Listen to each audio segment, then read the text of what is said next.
स्वतंत्रता की लड़ाई इतनी आसान भी नहीं थी जितनी आज सुनने में लगती है। स्वतंत्रता का अर्थ ही है किसी के शासन से मुक्त होना, तो जाहिर सी बात है बिना संघर्ष का यह बिल्कुल भी संभव नहीं होता। झारखंड को भी अंग्रेजों से मुक्त कराने में ना जाने कितने वीर पुरुषों ने अपनी शहादत दी थी। उनमें से ही एक थे धरती आबा वीर बिरसा मुंडा। हेलो हाय नमस्कार, मैं कुमार अमित और आप सुन रहे हैं कुमार की कहानी। तो चलिए आज हम वीर बिरसा मुंडा जी के जीवन के बारे में एक छोटी सी कहानी के रूप में जानते हैं। 18वीं सदी के ब्रिटिश कॉलोनी भारत में बिरसा का जन्म 15 नवंबर 1875 में चालकात के पास उल्हातू गांव में हुआ। उस बालक के रूप में विदेशी दास्ता के जंजीरों में जकड़े भारत के उराव, मुंडा और खाड़ी आदिवासियों का अपना अब्बा अर्थात भगवान मिल चुका था।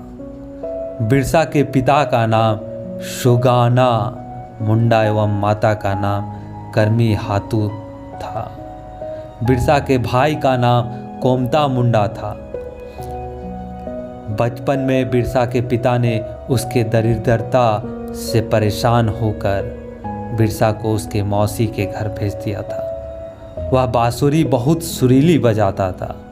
संगीत के तन्मयता में बिरसा इतना खोया रहता था कि उसे काम की सुध-बुध भी न रहती थी। नतीजा एक दिन मौसी ने उसकी खूब पिटाई की। डर कर बिरसा भागता हुआ पिता के पास पहुंचा।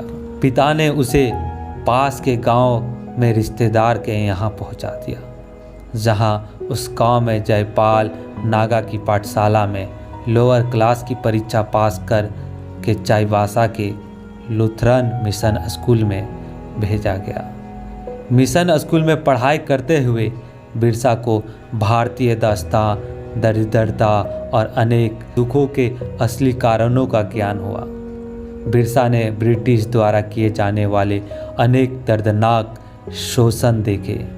बिरसा जहां जिस और जाता उसे वनवासी क्षेत्र के हर गांव में भय, आतंक, दरिद्रता ही देखने को मिलता।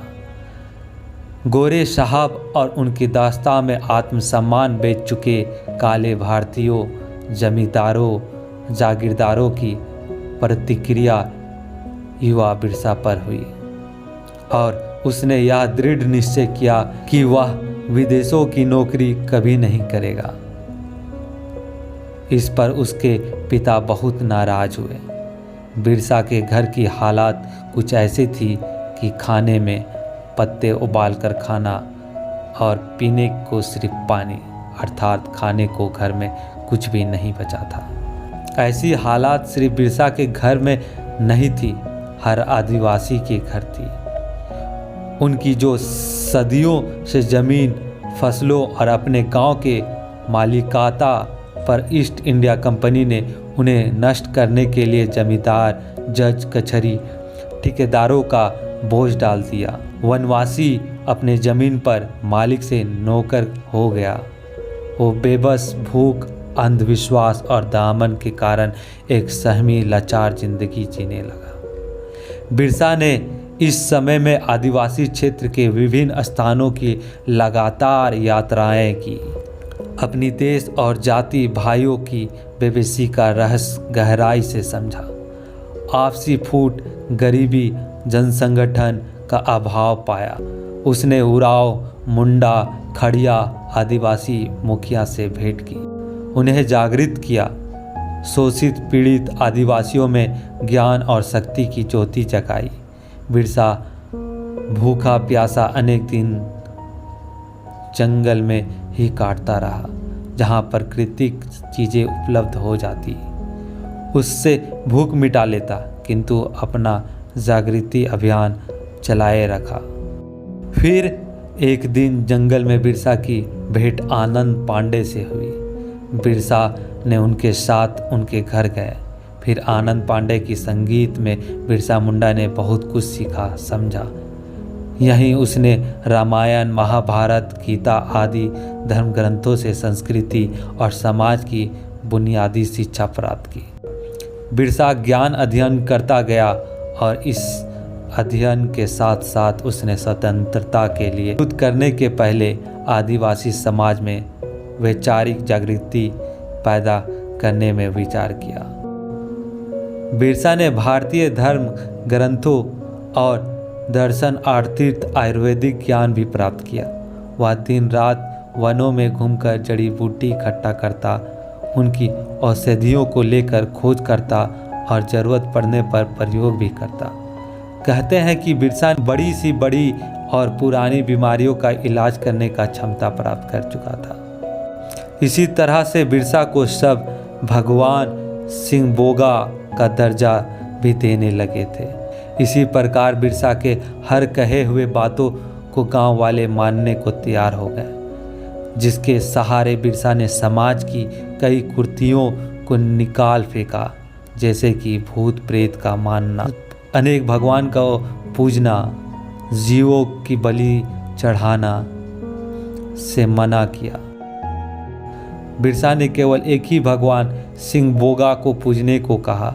देवताओं की पूजा सिर्फ चावल और पाई से करने का आदेश दिया।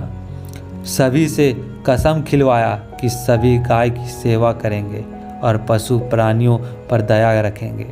सदा शाकाहारी भोजन करने को कहा और मांसाहारी छोड़ने को कहा। मदिरा पान से भी वंचित किया। ऐसी कई सारी आदेश बिरसा ने गांव वालों को दिया। बिरसा में उनके भगवान सिंहबोगा की तरह अनेक अद्भुत शक्तियां आ गई। बिरसा के पास दूर दूर से आदिवासी गांव से आने लगे। पीड़ित और लाचार को बिरसा उन्हें दवाई देता और उनकी जांच परख करता। फिर औषधियाँ आश्चर्यजनक प्रभाव दिखाकर रोगियों को ठीक कर देती। छोटा नागपुर क्षेत्र के दूर दराज गाँवों से हजारों की तादाद में लोग उसके पास आने लगे थे, कोई इलाज कराने तो कोई दर्शन करने। तमाड़ के दारोगा ने प्रभावशाली होते जा रहे बिरसा को लेकर डिप्टी कमिश्नर को शिकायत की। एक और अंग्रेज सरकार ने बिरसा के खिलाफ कार्रवाई की और दूसरी तरफ बिरसा ने असहयोग आंदोलन की घोषणा की, जिसके तहत समूचे इलाके में फसल नहीं बोई गई। बिरसा सैनिक मुख्यालय पर अंग्रेजों ने जबरदस्त आक्रमण किया। हजारों आदिवासी स्त्री, पुरुष और बच्चे मारे गए, पर बिरसा निकल गया। रोगोती गांव में वह अपनी पत्नी के साथ ठहरा हुआ था।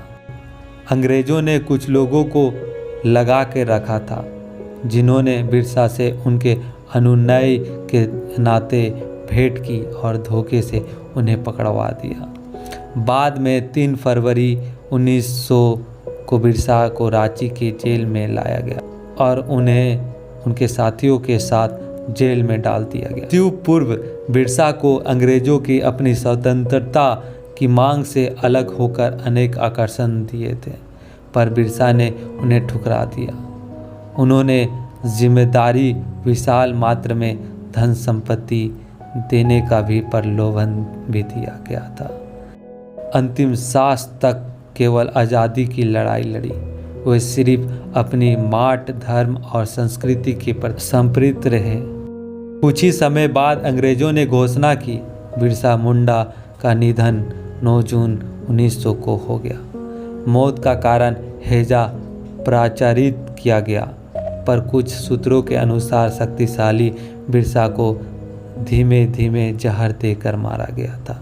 आज भी छोटा नागपुर क्षेत्र के असंख्य आदिवासियों में बिरसा को ईश्वर के रूप में पूजा जाता है।